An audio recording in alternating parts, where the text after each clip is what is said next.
자, 안녕하십니까. 자, 여러분 교재 95쪽이 되겠습니다. 자, 수익률 하실 차례죠. 자, 이 수익률은 이 부동산을 취득을 하는데 이 투자한 금액에 대해서 이 순수익이 어느 정도 되는가 차지하는 비율이 수익률입니다. 자, 그래서 이 수익률의 종류를 거기 보시면요. 이 기대 수익률, 요구 수익률, 이렇게 실전 수익률이 나오는데, 이 기대 수익률을 예상 수익률입니다. 자, 예를 들어서 여러분 상가 건물을 우리가 투자한다고 예상할 경우에 그 상가 건물로부터 수익률이 어느 정도 나올 거냐, 이게 예상 수익률이에요. 기대 수익률. 투자로 아직 안 했거든요. 투자를 한다고 예상할 경우에 그 투자로부터 미래에 예상되는 현금 수익, 현금 지출을 고려하여 계산한 수익률을 뭐라고 한다? 기대 수익률. 투자가 이루어지기 전이거든요. 그래서 사전 수익률이라고 해요. 자, 그리고 실현 수익률은 실제 수익률입니다. 투자가 이루어지고 난 이후에 실제로 달성된 수익률을 말합니다. 그래서 우리는 사후, 투자가 이루어지고 난 이후니까 사후 수익률이고, 과거에 이미 달성됐어요. 상가 투자해서 1년 지났더니 수익률이 4%다. 달성됐죠. 그래서 과거에 이미 달성됐기 때문에 이것을 다른 말로 역사적 수익률이라고 해요. 역사적 수익률. 자, 이 투자가 이루어지고 난 이후입니다. 실현은. 그래서 투자를 우리 할 때 판단은 기대 수익률과 뭐를? 요구 수익률을 가지고 판단을 해야 돼요. 자, 요구 수익률은 어떤 개념?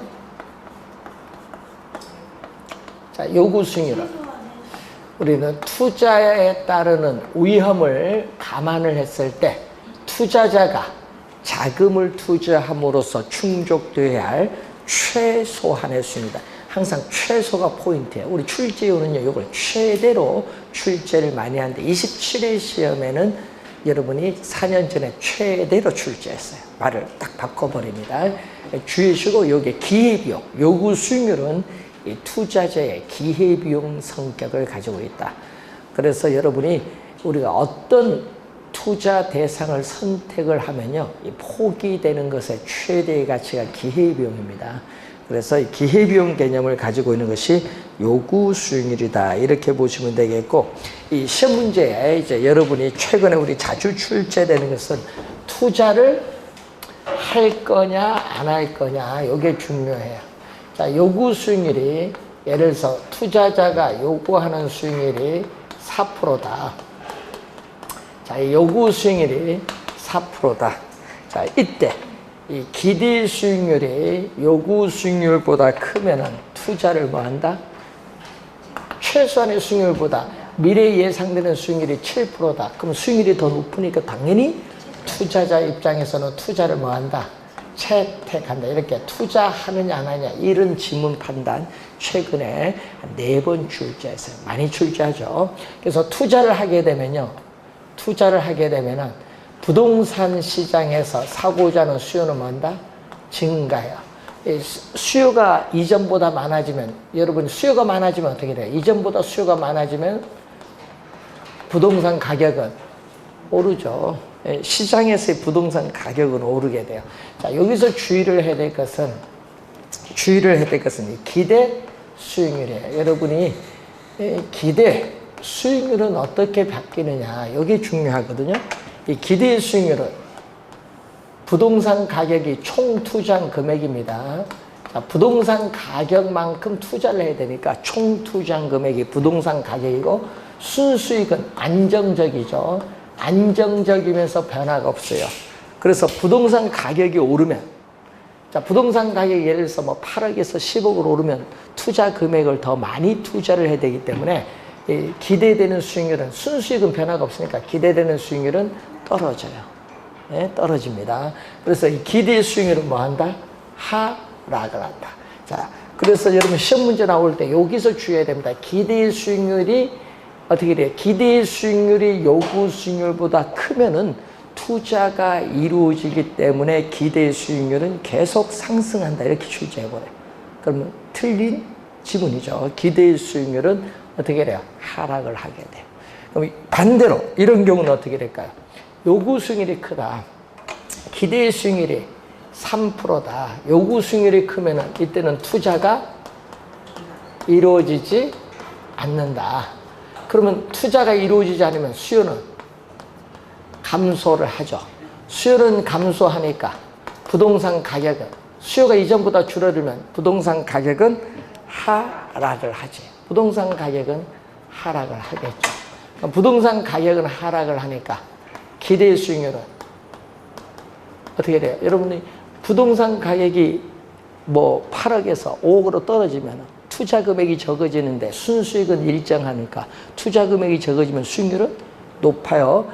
기대 수익률은 뭐 한다? 반대로 여기서는 상승을 해. 그래서 3%에서 어떻게 돼? 기대 수익률은 뭐다? 상승을 해.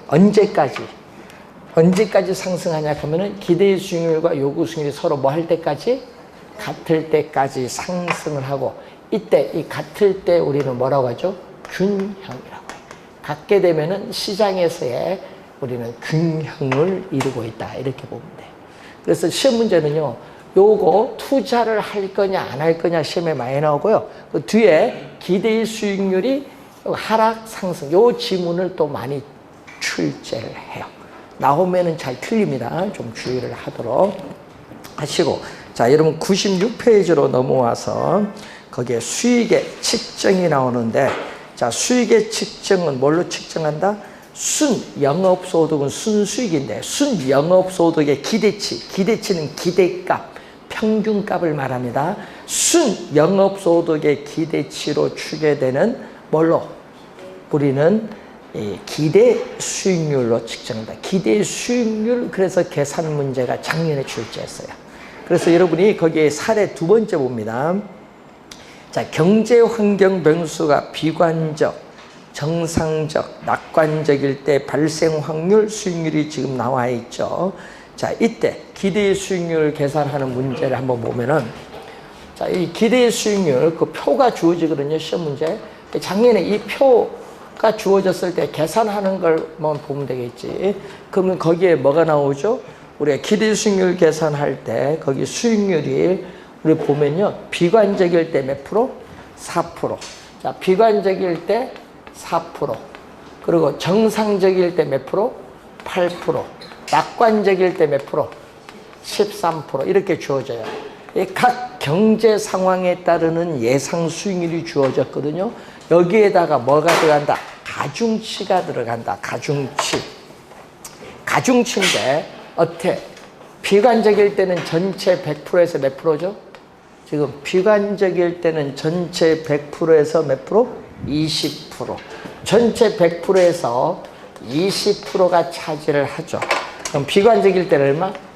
100%에서 20%가 0.2. 자, 정상적일 때는 100%에서 몇 프로? 60%를 차지하니까 0.6. 그리고 낙관적일 때는 또 100%에서 20% 차지하니까 0.2. 요거 곱해주면 이제 전체 기대 수익률 나오는데, 작년에 요거 계산하는 거 출제했잖아요. 그럼 여기 몇 프로예요? 우리는 0.8%. 여기는 4.8%. 여기는 얼마? 2.6%. 더해주면 얼마? 8.2%가 나오겠죠. 이렇게 구하는, 요 수식을 알면은 우리 푸는 문제 작년에 출제를 했습니다. 작년 시험에는 요 형태, 기대 수익률 관련 계산 문제를 하나 또 출제를 했어요. 요 수식만 잘 이해를 하면은 바로 풀 수 있는 문제였습니다. 자, 밑에 96페이지 밑에 위험과 수익의 관계를 보면은 무위험률이 나오고 있어요. 자, 무위험률을 보면은, 자, 위험과 이 기대 수익률 평면입니다. 자, 이렇게 위험과 기대 수익률 평면에서 위험이 뭐다? 제로다. 자, 위험이 제로다. 자, 여기 예를 들어서 우리가 1.5%다. 자, 위험이 제로일 경우에 얻을 수 있는 수익률, 즉 투자로부터 장래 기대되는 수익이 100% 확실한, 위험이 제로라는 건 100% 확실한 경우에 얻을 수 있는 수익률을 뭐라고 하죠? 무위험률, 무위험 자산의 수익률을 줄인 거죠. 무위험 자산의 수익률을 줄인 건데, 무위험률은 어떻게 위험이 없는 자산, 대표적으로 국가가 보증한 국채 수익률 같은 걸 얘기하거든요. 근데 무위험률 요 1.5%는요 위험이 높든 낮든 관계가 없어요. 요 크기는 변화가 없다. 위험이 높든 낮든 관계가 없이 1.5%, 요 무위험률의 크기는 변화가 없죠. 예를 들어서 위험이 3%일 때도 우리는 1.5%고 위험이 제로일 때도 1.5% 관계없다. 그러니까 이 무위험률의 크기는 순수한 뭐에 대한 시간, 위험에 관계없이 순수한 뭐에 대한 시간에 대한 대가다. 그러니까 1년 만기 국채 수익률은 1년이라는 시간에 대한 대가만 준다. 이런 얘기죠. 순수한 시간에 대한 대가라 우리는 바로 뭐다? 무위험률이다. 근데 여러분 1.5%는요 1.3% 될 수도 있죠. 자, 한국은행이 정책 기준금리를 0.25% 내렸잖아요. 그럼 이것도 떨어져.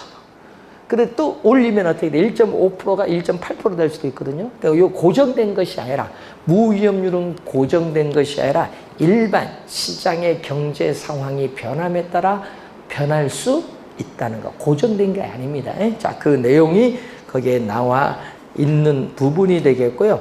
자, 97페이지 보시면 그림이 하나 나오는데, 자, 이런 그림이죠. 이 위험축은 뭐다?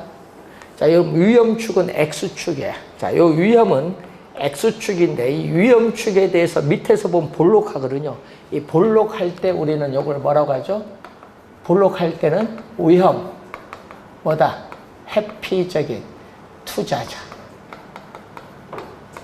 자, 누구? 이렇게 위험축에 대해서 볼록할 때는 위험, 회피적 투자자의 무슨 곡선? 무차별 곡선이라고 해. 자, 그럴 때 요 각도를 투자자의 위험에 대한 회피도입니다. 자, 이 투자자의 위험에 대한 회피도는 요 투자자의 위험에 대한 요 각도 회피도는 요 크기, 무위험률의 크기와는 아무런 관련이 없다는 걸 우리가 알 수 있고, 이 위험 회피도가 크면 투자자의 위험 회피도가 크면 무차별 곡선의 이 기울기는 어떻게 돼? 요 곡보다 여기 크죠? 이 기울기는 뭐 한다? 커진다 또는 급해진다는 걸 그림에서 또 우리 알 수 있죠. 그 그림도 한번 냈죠. 우리가 위험할수록 무차별 곡선의 기울기는 뭐다? 급해진다, 완만해진다. 급해진다. 시험에 한번 완만해진다로 출제했어. 그림 보면서 이해를 하시고, 자, 이때 요 각도를 또 뭐라고 하냐? 요거. 자, 요것은 위험이 3%일 때 요 크기는 무위험률의 크기고, 요것은 위험에 대한 대가. 이건 위험에 대한 대가인 위험 뭐라고 하죠? 할증률이라고 해. 위험 할증률. 자, 위험 할증률을 리스크 프리미엄이다. 위험에 대한 대가, 위험 할증률인데 시장에서 증대되는 위험에 대한 대가가 바로 위험 할증률을 말한다. 자, 그러면은 이 무위험률, 자, 이 위험을 전혀 수반하지 않을 경우에 얻을 수 있는 수익률이 무위험률에다가 시장에 증대되는 위험에 대한 대가인 우리가 위험 할증률이죠. 위험에 대한 대가를 우리 더해줬다. 가산한 요 수익률을 뭐죠? 요구 수익률이죠. 위험에 따라 조정된 할인율을 얘기합니다. 이때 시험 문제 우리 2번 나왔고 2년 전 29회 정답도 물었거든요. 자, 무위험률이 예를 들어서 1.5%에서 2%로 오르면 요구 수익률도 또 그만큼 또 올라요. 예? 그럼 만약에 여러분 무위험률이 하락하면 어떻게 돼? 무위험률이 하락을 하면은 요구 수익률도 하락을 하죠. 근데 무위험률이 하락하면 요구 수익률이 상승한다. 2년 전에 출제했어. 그게 정답이었습니다. 그 문제. 그러니까 요 수식을 가지고 출제를 했다 이런 얘기인데, 자, 그걸 우선 염두에 두시고, 만약에 이런 경우는 어떻게 돼요? 증대되는 위험에 대한 대가의 할증률이 여기 더 높았다. 높으면 요구 수익률도 그만큼 더 높아져요. 뭐 이 그림을 보면서, 수식을 보면서 이해하시면 돼요. 자, 그러면은 우리가 이 3%일 때 투자자는 이만큼 수익을 요구하는데, 위험 회피도가 작을 때는 뭐죠? 공격적. 위험 회피도가 작을 때는 공격적인 위험 회피형 투자자. 그리고 위험 회피도가 크면은 뭐죠? 보수적인 위험 회피형 투자자. 그럼 어디가 더 높다? 위험이 동일한 위험. 자, 동일한 위험 3%일 때 공격적은 이만큼 수익률을 요구하는데, 보수적은 어떻게 돼? 3% 동일한 위험일 때 보수적은 이만큼 수익률을 요구해. 되겠죠? 그러면 시험 문제 한번 보면 동일한 위험일 때 공격적인 투자자보다 보수적 투자자가 더 높은 수익률을 뭐한다? 요구한다는 걸 알 수 있다라는 거예요. 그림. 말로 출제하잖아요, 시험에는. 그림 보면서 보고, 또 최근에 시험에 많이 나오는 게 있죠. 일반적으로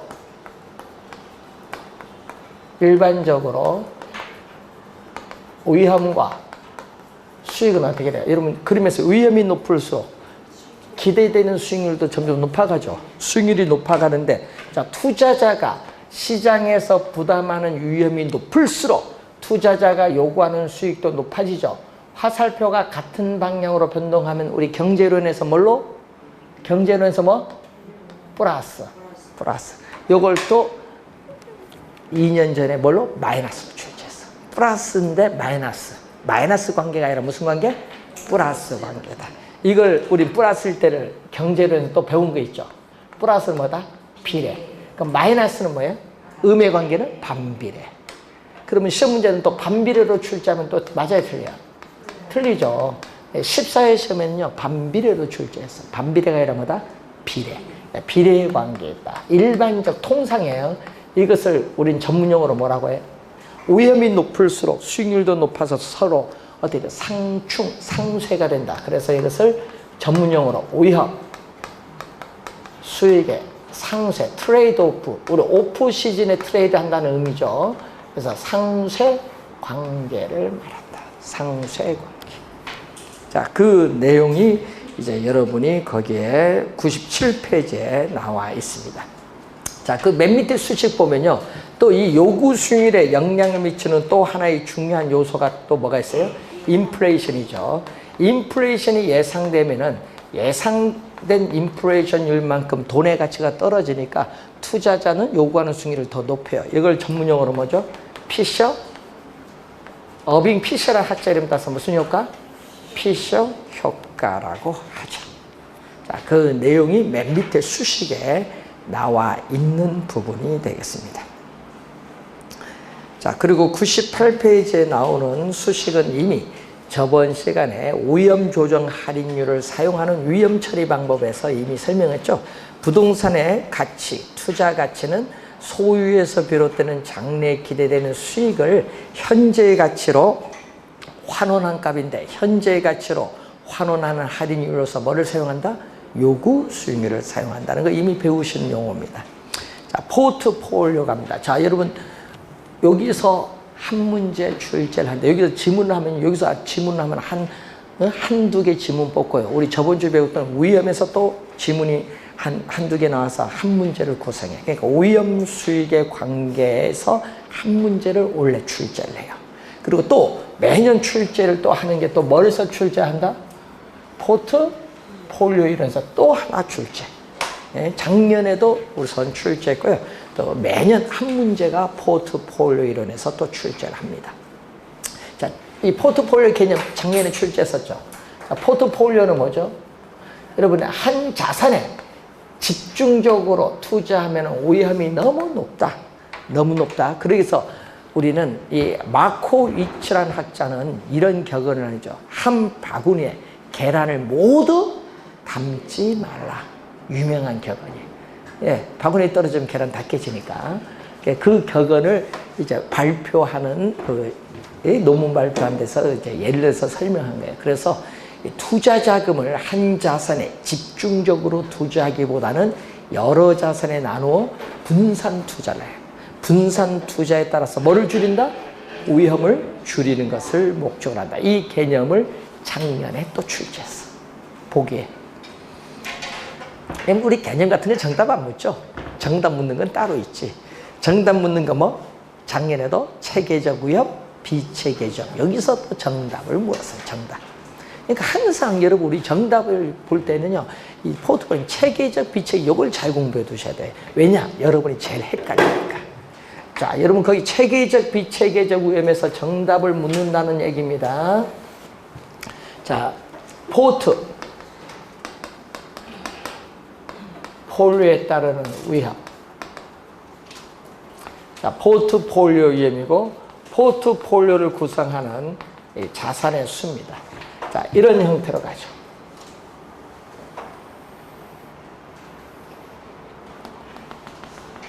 자, 포트폴리오를 구성하는 자산의 수가 적으면요, 이렇게 포트폴리오에 따르는 우리 전체 총 위험은 이렇게 상당히 높아요.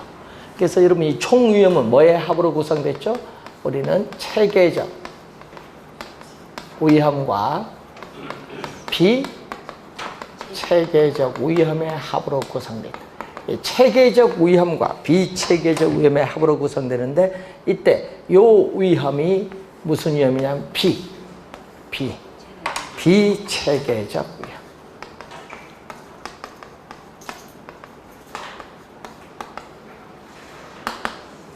자, 여러분이 개별적인 부동산의 특성에 따라 야기되는 위험, 개별 위험이에요. 개별 위험이기 때문에 투자 대상을 다양화하여 분산 투자를 함으로써 비체계적 위험, 개별 위험은 제거할 수가 있어요. 제거할 수가 있습니다. 제거할 수 있기 때문에 피할 수가 있다. 그래서 시험 문제에 항상 피할 수 있느냐 없느냐 요거 주의해야 돼요. 자, 피할 수 있는 위험, 피할 수 있는 위험이다. 그래서 비가 와서, 그럼 비가 와서 우산을 쓰면 비를 뭐 한다? 피할 수 있다.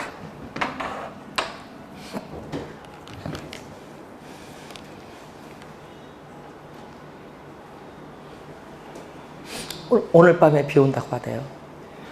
그러니까 낮에는 괜찮아요. 공부 열심히 하고 가십니다. 토요일도 비 많이 온다고 하니까요, 이제 장마가 오는 것 같아요. 집에서 이제 책이나 읽으시죠. 저희는 빅뉴스가 하나 있어요. 내일 큰일 났어.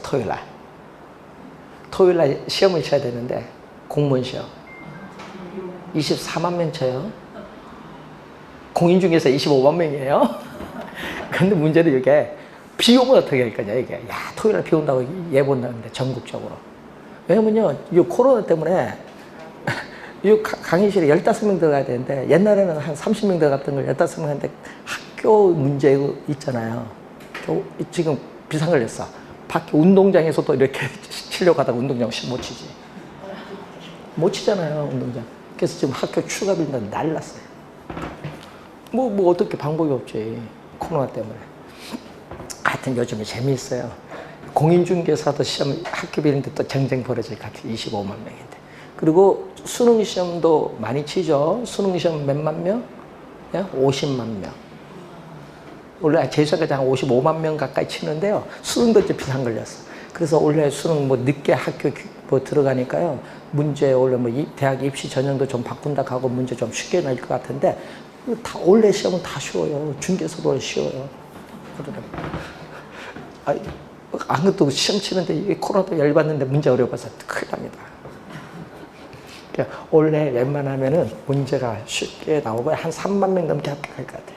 아니, 원래 좋은 기회입니다. 원래 무슨 사태 벌어지면 문제 어렵게 못 내요. 그러니까 올해 자격증 따기 가장 좋은 시기인 것 같아요. 약간 공부해서 합격하도록 합니다.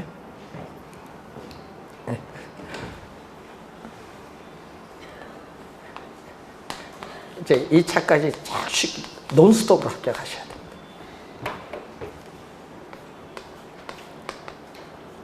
밑에는 체계적 위험.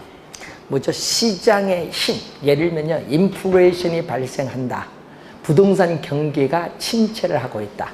대출 금리가 인하되고 있다. 이런 식으로 이 시장의 힘에 의해서 나타나는 위험이에요. 그렇기 때문에 시장에 존재하는 모든 부동산에 다 영향을 미치기 때문에 시장 내에 있는 부동산은 피할 수가 없습니다. 네, 피할 수가 없다. 그래서 시험 문제 나오면요, 있는 없는 요것 때문에 잘 틀려요. 시험 문제.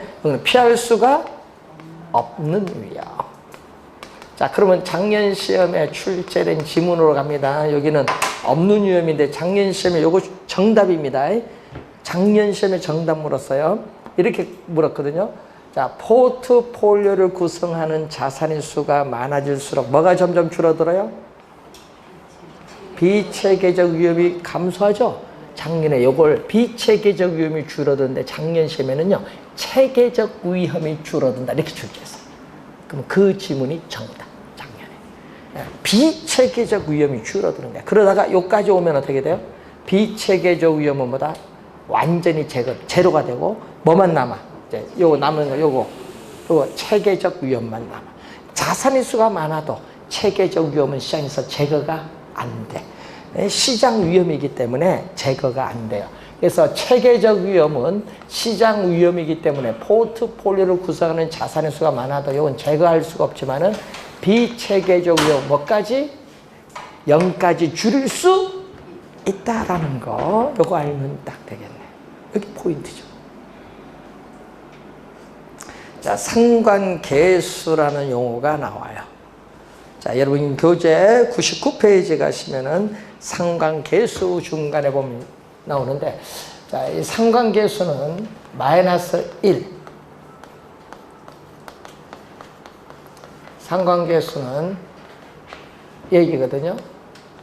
자, -1과 +1 사이에 있어요. 그래서 요거는 포트폴리오를 구성하는 두 자산 간에 뭐를 따진다? 수익률의 움직임을 따져. 여러분 항상 시험 지문에 뭐 작년에도 출제를 했지만은 또 수익률의 뭐 움직임, 변동이란 말이 떴어요. 그럼 시험 지문에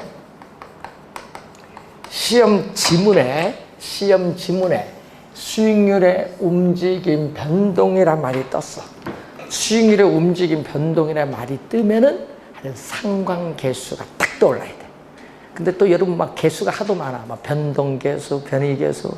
그러니까 어디 용어인지 정확히 알고 상관계수 꼭 기억해야 됩니다. 이때 이 +1일 때를 뭐죠? +1일 때를 앞에 우리는 완전자를 붙여. 완전. 자, 완전자를 붙여서 플러스니까 완전한 뭐다? 플러스. 양의 상관관계. 완전한 양의 상관관계라고 하고, 자, 완전한 양의 상관관계일 때는요, 포트폴리오를 구성하여도 피할 수 있는 위험인 비체계적 위험은 제거되지 않는다. 그러니까 뭐가 된다? 위험 분산 효과. 위험 분산 효과를 다른 말로 포트폴리오 효과. 자, 위험 분산 효과를 다른 용어로 포트폴리오 효과인데 위험 분산 효과가 전혀 없다. 비체계적 제거를 하지 못하니까 위험 분산 효과는 전혀 없다. 그러면 이제 이 +1로 가까이 가면 갈수록 점점 비체계적 위험은 점점 뭐가 돼? 여기에 제거가 잘 안 되죠. 이때는 완전히 제거 안 되고 점점 제거가 안 되니까 위험 분산 효과는 작아져. 상관계수가 +1로 갔을 때는 위험 분산 효과는 점점 작아지다가 +1일 때는 위험 분산 효과가 전혀 없다. 그럼 위험 분산 효과가 +0.7이다. 있긴 있죠. 네, 있긴 있어. 근데 그게 작을 뿐이지. 그 얘기고, 그러면 -1일 때는 또 뭐죠? 마이너스 양극단이거든요. +-1, 요거는 양극단. 그래서 양극단일 때 앞에 다 뭐를 붙이면 돼요? 완전한을 붙여. 요거는 완전한 마이너스니까 완전한 음의 상관관계. 완전한 음의 상관관계일 때는 포트폴리오를 구성하고 있는 이 자산의 구성비를 조정하면요, 피할 수 있는 위험인 비체계적 위험을 0까지 줄일 수 있다. 0까지 줄일 수 있어요. 자, 그러면 또 0까지 줄일 수 있으니까 당연히 또 마이너스 1로 가까이 가면 갈수록 뭐가? 0까지 줄이니까 오염 분산 효과는 점점 커지는 거. 그럼 어느 게 좋은 거예요? 플러스 값이 좋을까요? 마이너스 값으로 좋을까요? 네, 마이너스 값을 가지면서 마이너스 1로 가까이 가면 갈수록 오염 분산 효과가 크기 때문에 좋은 거지 뭐. 그래서 이 상관계수의 값이 마이너스 값을 갖는다는 것은 이 두 자산 간의 수익률의 움직임이 반대로 변동해요. 어떻게 돼? 한 자산의 수익률이 증가하면요, 반대로 다른 자산의 수익률은 감소하는 거예요. 그리고 이 상관계수가 플러스로 가면 어떻게 돼? 플러스로 간다는 것은 두 자산 간의 수익률의 움직임이 같은 동일한 방향으로 변동해요. 한 자산의 수익률이 증가하면 다른 자산의 수익률도 뭐다? 증가한다. 이런 얘기입니다. 그래서 요즘 투자를 할 때는 그런 것을 상당히 우리 잘 보셔야 되는 거예요. 원래 주식시장에서 나온 용어잖아요, 이게. 그래서 이 상관계수에 관련된 사항을 우리가 보셔야 됩니다. 자, 그리고 여러분 교재에 이제 100페이지로 넘어오시면은 거기에 평균 분산의 지배 원리는 이미 배우셨죠? 뭐죠? 위험 회피형 투자자의 행위가 평균 분산의 지배 원리입니다. 두 자산의 기대 수익률이 동일할 경우는 위험이 낮은 투자를 선택하고 위험이 동일할 때는 기대 수익률이 높은 투자를 선택하는 게 지배 원리 이미 배우셨습니다. 자, 그 바로 위에 포트폴리오 기대 수익률인데 이것은 여러분 나중에 표를 이용한 계산 문제 한번 보시면 되는데 이 포트폴리오를 구성하고 있는 개별 자산의 기대 수익률에 가중친 상대적 투자 비중, 전체에서 몇 프로 투자할 거냐, 가중친 상대적 투자 비중을 곱해서 어떻게 다 더해주면은 뭐다? 응? 우리 가중 평균을 해주면은 바로 포트폴리오 전체 기대 수익률을 구할 수 있다는 내용이에요. 이것은 시험에 나오면 표를 이용한 계산 문제가 출제를 하는 겁니다. 자, 그러면 우리 맨 밑에 또 그림을 하나 또 우선 확인을 한번 해봐야 되는데, 위험 기대 수익률 평면이죠. 자, 위험 기대 수익률 평면에서 자, 요 밑에 있는 영역은 선택이 가능한 영역. 자, 예를 들어서 여기에 4%다. 이렇게 주어진 동일한 4% 위험에서 실선 보세요. 무수히 많은 수익률이 많잖아요. 무수히 많은 수익률로 나타내는 포트폴리오들이 이렇게 많아요. 그 많은 것 중에 요거죠. 자, 주어진 동일한 위험 4%에서 어떻게 돼요? 최고, 그러니까 무수히 많은데 그 중에서 요거 위에는 선택, 점선은 선택이 안 돼요. 이 최고의 기대 수익률을 나타내는 이 포트폴리오, 이 최고의 기대 수익률을 나타내는 이 포트폴리오를 전문적으로 효율적 우리가 포트폴리오다. 그럼 이러한 효율적 포트폴리오인데 이 선상에 있는 모든 점들은 다 효율적 포트폴리오예요. 이러한 효율적 포트폴리오 이렇게 연결한 이 곡선을 전문용어로 효율적 뭐라고 하죠? 프론티어. 작년에도 또 출제했었죠. 효율적 프론티어 개념이 또 작년에 또 나왔어요. 효율적 프론티어를 효율적 투자선 또는 효율적 전선이라고 해요. 효율적 프론티어를 효율적 투자선, 효율적 전선인데, 자, 작년엔 또 개념이 나왔는데 또 오른쪽 위로 올라가죠. 오른쪽 위로 올라가네요. 우상향합니다. 그럼 시험 문제는 또 우하향으로 출제해요. 우하향하는 것이 아니라 뭐다? 우상향한다라는 거. 우하향하는 것이 아니라 그림에 보듯이 우상향을 하는데 이유가 우리가 12회 시험과 27회 시험에 또 출제를 했어요. 지문 나오면 좀 이게 잘 틀리는가 봐요. 요거죠. 요 기대 수익률. 자, 여러분 4%일 때 최고의 기대 수익률을 나타내는 포트폴리오가 요건데 이보다 더 높은 기대 수익률은 못 떴잖아요. 그러면 이보다 더 높은 기대의 수익률을 얻기 위해서는 투자자는 4%에서는 안 돼. 위험을 더 감수, 부담을 해야 얻을 수 있다. 그렇기 때문에 효율적 프론트는 뭐다? 우상향할 수밖에 없다. 그러니까 수익률을 더 높게 얻기 위해서는 위험을 더 부담하다 이 말입니다. 되겠죠? 이거 우상향하는 이유. 예.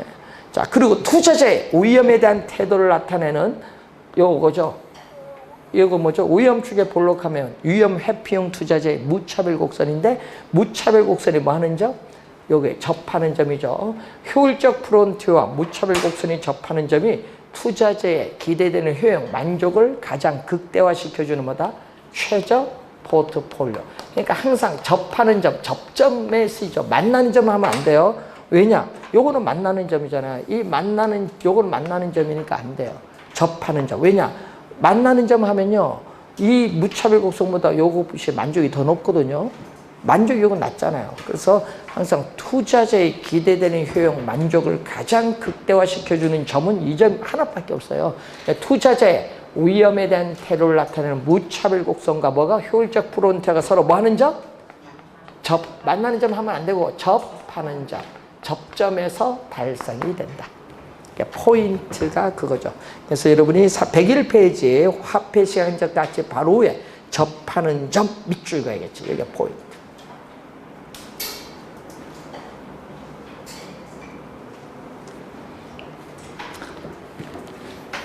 자, 우리 29회 시험과 26회죠. 26회, 29회, 30회는 이론으로 출제했고요. 28회는 계산 문제로 출제를 했어요. 24회도 계산 문제. 그래서 요즘에 최근에 계속 이론이 나오는데 또 매년 또 출제를 하고 있습니다. 여기는 좀 앞에 포트폴리오보다 약간 더 여러분 공부하는데 좀 어려워하는 것 같더라고요. 그 부분이. 왜? 잘못하면 계산 수식도 나오고 하다 보니까 화폐의 시간 가치 상당히 또 중요한 단어예요. 여기서 또 한 문제 또 출제가 되는 부분이죠. 작년에는요 박스로 나와서 좀 어려웠던 것 같아요.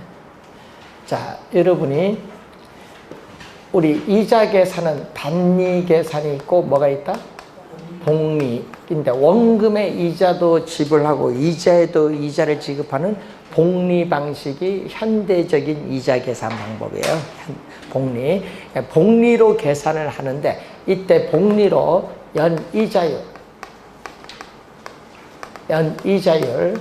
10%다. 연이자율 10%다. 자, 이자율 10%인데 우선은 현재 100원이다. 자, 1년 후에는 얼마? 자, 1년 후에는 원금은 얼마? 100원. 이자는 100원에 몇 프로? 10%. 0.1 더해주면은 110원이 돼요. 100원이라는 공통되는 숫자를 우리가 묶어내죠. 괄호로 가죠. 1 플러스 0.1. 그럼 괄호를 풀면 100 곱하기 1 하면 요거. 100 곱하기 0.1 하면 요거죠. 요 플러스는 여기로 들어오는 거. 괄호로 묶은 거예요. 그래서 얼마다? 100원에 10원 대주니까 110원이 돼요. 자, 여러분이 현재 100원이 1년 후에는 110원이 돼요. 근데 단위로 계산하면요. 다시 1년 지나면요. 얼마냐? 예? 10원만 더 증가하면 돼요. 210원 된 거거든요. 10원만 더 증가하는, 10원만 더 이자가 늘어나는 거예요. 단위는. 근데 복리는 그렇지 않아요. 또 이자에 또 뭐를 지급해야 돼? 이자를 지급하니까 또 그렇지 않아요. 110원이 원금은 또 얼마? 110. 이자는 또 110원에 몇 프로? 10% 더해주면 되죠. 자, 그러면은 110원 공통 묶으면 1 플러스 또 얼마? 0.1인데 여기서 주의해야 될 것은 110원이 요거거든요. 이것을 여기에 대입을 시켜주면 됩니다. 자, 그러면 얼마 나와요? 또 100원 곱하기 1 플러스 0.1이 몇 개? 하나, 두 개가 나와요. 그러니까 얼마? 제곱. 1년 후일 때는 1승, 2년 후일 때 뭐? 제곱. 이런 식으로. 이렇게 계속 가서 몇 년? N년 후에는 얼마? N년 후에는 100원 곱하기 1 플러스 0.1의 몇 승? N승. 복리일 때 이렇게 나와. 그럼 여기 얼마 나온지 아세요? 계산하면 이거 121원이거든요. 120원이 나오는 것이 아니라 121원. 단일 때는 120원인데 복리는 얼마? 10원에다 또 이자가 또 붙으니까 1원, 121원 되는 거예요. 자, 요 원리거든요. 이 원리를 그대로 쓰면 FV는 미래가치거든요. FV는 미래가치인데 연이자율 R%지. N은 년 후의 미래가치는 얼마다? 100원은 무슨 가치? 현재의 가치. 현재의 가치 PV에 1 플러스 0.1은 10% R, 이자율, 기간 N 이렇게 해주면 돼요. 이때 요 수식을 줘야 되는데 시험 문제는요. 현재 가치 100원이 N은 년 후 미래에 얼마가 되느냐 그걸 구해주는 요 수식을 뭐라고 하죠? 일시불의 미래가치계수 또는 일시불의 뭐라고 한다? 내가계수라고 해요. 일시불의 미래가치계수 또는 일시불의 내가계수라고 해요. 자, 그러면 시험 문제 여러분 29회 같은 경우는 이렇게 내거든요. 29회 시험에 현재 주택 가격 5억 원이 5년 후의 미래 얼마의 가격이 되는가를 구해주는 개수로서 일시불의 미래가치 개수를 사용한다. 맞아요? 틀려요? 맞죠? 맞잖아요. 그게 정답 지문으로 딱 물은 거예요. 그러니까 요 수식 보면서 요거 어떤 수식을 적용할 건가 판단을 하시면 돼요. 판단. 자, 그러면은 이 수식에서 PV는 얼마? 현재 가치. 요 PV는 양변에 뭘로 나눠져? 양전에 빨간 수식으로 나눠주면 돼요. 빨간 수식으로 양변 나눠준 게 1 플러스 R에 N승분의 1. 또 요것이 나오죠. 자, 여러분이 28회 계산 문제 나왔거든요. 5년 후에 1억이 할인율이 7%일 때 현재 얼마냐? 요게 5년 전에 28회 때 출제한 계산 문제. 5년 후에 1억이 할인율, 요 R 할인율이 7%일 때 현재 얼마냐 출제했어. 계산 문제. 그럼 얼마? 1 플러스 0.7의 매스 5승. 계산하면 여기 1억 와. 들어가면 계산하면 되지. 전제 계산 이제 하면 되죠. 이때 요거죠. 그럼 5년 후에 1억 원이 현재 얼마냐? 요걸 구해준 이 개수를 우리는 일시불의 현재 가치 개수 또는 일시불의 뭐다? 현가 개수. 요건 미래 가치는 내가, 현재 가치는 뭐? 현가. 이렇게 보는데 요 두 개 곱하면 얼마? 자, 요 두 수식 곱합니다. 곱하면 얼마? 1. 곱해서 1이면 두 수식은 서로 어떤 관계에 있다? 역수 관계에 있다는 걸 알 수 있다. 두 수식은 역수 관계에 있다. 여러분 작년에 박스로 나왔거든요. 박스 아까 우리 보기 박스 안에 보기 기역, 니은, 디귿, 니은 4개 나왔어요. 4개 중에 옳은 거 있죠? 찾아내는 걸 출제인데 거기서 요걸 출제했어. 여러분 일시불의 현재 가치 계수 보세요. 요거 지금 요 빨간 수식이 일시불의 현재 가치 계수죠. 예? 일시불의 현재 가치 계수 요겁니다. 그럼 R이 높으면 어떻게 돼? 일시불의 현재 가치 계수 요건데 여기서 R 할인율이 높으면 어떻게 돼? 할인율이 높으면 현재 가치는 여러분 할인율이 5%에서 7%, 10% 이렇게 높으면 현재 가치 PV는 어떻게 돼? 할인율이 높으면은 현재 가치는 적어지지 뭐. 분모가 커지잖아요. 그럼 전체 값은 작아지지. 작년에 요거 출제했잖아요. 말로. 할인율이 높을수록 현재 가치는 작아지죠. 그렇죠? 요거 시험 문제 맞았는지 틀린지 OX를 찾아야 되는데 이걸 해결이 안 돼. 그래서 작년에 틀리신 분 많아요. 요 수식을 이해를 하느냐 보는 거죠. 요 수식. 예. 자, 그래서 시험 문제 나올 때는 항상 원리를 책으로 보면 묻는 문제를 많이 내거든요. 그래서 일시불의 미래가치 계수, 일시불의 현재 가치 계수 한번 확인을 해봤습니다. 자, 여러분이 요즘 정기 적금 많이 여러분이 가입을 하시는 많죠, 직장인들이. 자, 여러분 매월 20만 원씩 정기 적금에 가입을 했어요. 5년 만기 됐을 때 내가 받을 수 있는 총 금액 얼마냐? 이걸 우리 한번 구해 보겠다는 내용입니다. 그럼 현재 주어졌습니다. 자, 현재 매년 말 여러분 기말에 불입 적립을 하고 기말에 뭐 한다? 수령을 하겠다. N은 마이너스 1년 말. 기말 불입을 하는 거죠. 지금 기말에 불입, 적립을 하고 기말에 수령을 하겠다. 전제를 하는 거예요. 이때 매년 동일한 금액 A1을 적립을 해나가요. 뭐 예를 들면 20만 원, 20만 원, 뭐 100만 원, 100만 원. 그러면 N년 말 만기되었을 때, 정기적금 만기됐을 때 받을 수 있는 총 금액 얼마냐. 계산해 보자 얘기입니다. 그러면 N년 말에 적립을 했어요. A1 은행에 적립을 하자마자 만기되니까 바로 찾기 때문에 이자는 없죠. A. 그러면 N-1년 만에 A를 적립하면 1년 동안에 뭐가 붙는다? 1년 동안에 뭐가 붙어? 이자. 1승. 이자. 예? 요거 1승. 1년이니까. 그럼 이런 복리잖아요. 그러면 1년 만에 A1을 적립하면 얼마 붙어요? 1 플러스 R이며 기간 몇 년 동안 은행에? N-1년 동안 있잖아요. N-1년 동안 이자가 붙어요. 그럼 이 금액을 다 더해주면은 만기되었을 때 받을 수 있는 총 금액입니다. 그래서 이걸 여러분이 뭐 공식 암기하는 것이 아니라 시험 문제는요, 몇 년으로 출제한 줄 아세요? 이것을 어떻게 해요? A를 3천만 원 하고요, 3년 동안 해서 출제했어요. 3년 말. 그러니까 실제 계산해봐야 된다는 얘기예요, 여러분이. 자, 이걸 우선 출제를 해서 원리를 아는가. 그럼 요거 다 더해준 금액을 뭐죠? 작년에 또 요 말로 출제했어요. 여러분, 연금의 미래 가치거든요. 여러분, 요거 다 더해준 금액이 뭐다? 연금의 미래 가치. 되겠죠? 요걸 개념을 작년에 말로 출제했어요. 그럼 아까 얘기했죠? 매년 동일한 금액의 연금이 뭐 원금이겠죠. 매년 동일한 금액의 연금, 이 원금을 적립해 나갈 때 만기됐을 때 받을 수 있는 원금 이자 총 합계가 얼마냐 이 말입니다. 맞잖아요. 그걸 뭐라고 해요? 연금의 미래 가치한다. 작년 그 개념을 출제했어요. 말로. 그러니까 이게 이해를 좀 해야 뭐 풀지. 다 더해주는데 A를 묶어내면 얼마? 1 플러스 R에 1승에서 1 플러스 R에 얼마 나오죠? M-1승인데 이때 이 빨간 수식을 뭐라고 하느냐? 이 빨간 수식인데 매년 동일한 금액의 A1을 요걸 곱한데 이때 연금일 때는 연금을 붙여주고 미래가치일 때는 뭐를 붙여주면 돼?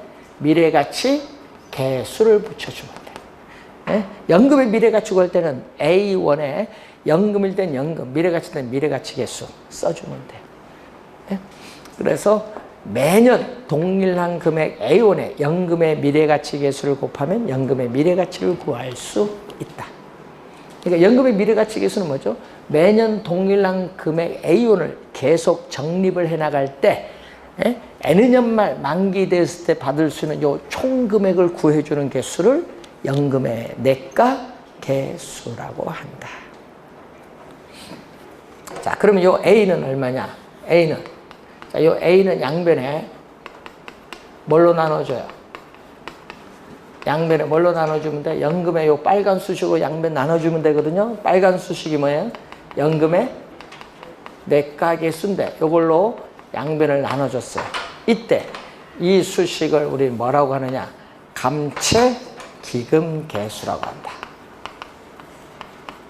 감채기금 개수인데 자, 시험 문제에 이렇게 나오거든요. 또 연금의 미래 가치거든요. 연금의 미래 가치. 시험에 이렇게 내요. 5년 후에 주택 구입 자금 5년 후에 주택 구입 자금 3억 원을 만들기 위해서 정기적금에 가입을 했습니다. 이때 우리는 매 기간 불입을 해야 될 적립금, 매 기간 불입을 해야 될 적립금, 적금액 얼마냐? 매 기간 불입을 해야 돼. 얼마 넣어야 되냐? 적립금을 구해주는 개수를 뭐라고 하죠? 감채기금 개수라고 한다. 이걸 출제를 했죠. 개념 또 많이 나오죠. 이거 R% 몇 년? 5년. 이렇게 하면 되죠. 쓰면은, 그래서 26회 정답이었죠.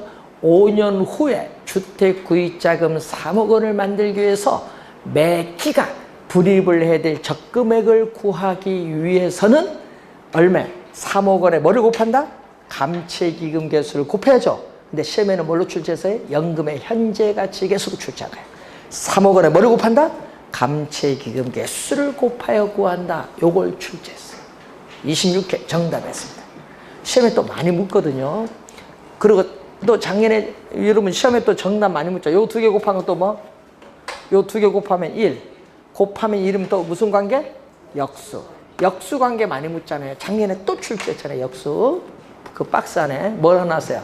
연금의 미래가치 계수는 감채기금 계수와 역수 관계. 또 연금의 현재가치 계수는 저당상수 역수. 또 일시불의 미래가치 계수는 일시불의 현재가치 계수와 역수. 3개입니다. 예? 3개를 잘 알아둬야 돼요. 시험 문제 낼 때는 이렇게도 내죠. 연금의 미래가치 계수와 연금의 현재가치 계수는 역수이다 하면 틀린 질문. 이런 식으로. 역수관계 3개. 요거는 뭐 암기 꼭 하고 다녀야 돼. 역수관계는 상당히 중요하다는 거. 자, 여러분 상가 건물, 여러분 이런 거 계산 좀 잘해야 되는데, 상가 건물 샀어요. 상가 건물 샀습니다. 자, 매월 임대료 100만 원 받습니다. 자, 매월 임대료 100만 원 받아서 상가 건물을 취득을 해서 매월 임대료 100만 원을 받는다고 예상하고 있어요. 그런데 상가를 나는 5년 보유하다가 처분을 하고자 할 때, 그러면 5년 보유 기간 동안 상가 임대료 수입이 현재 일시불을 받는 총 금액 얼마냐, 이런 걸 딱 물어버려요, 시험 문제. 그럼 그걸 뭘로 이용하느냐? 연금의 현재 가치 계수를 이용하는데, 이것을 이제 여러분이 또 배우셔야 되는 부분입니다. 그래서 여러분 지금 거기에 1번, 2번, 3번, 4번까지 설명했습니다. 1번, 2번, 3번, 4번까지 설명하고, 이제 잠시 쉬고 5, 6, 그리고 몇 가지 중요 용어 하나 설명하고 그 다음에 넘어가도록 하겠습니다.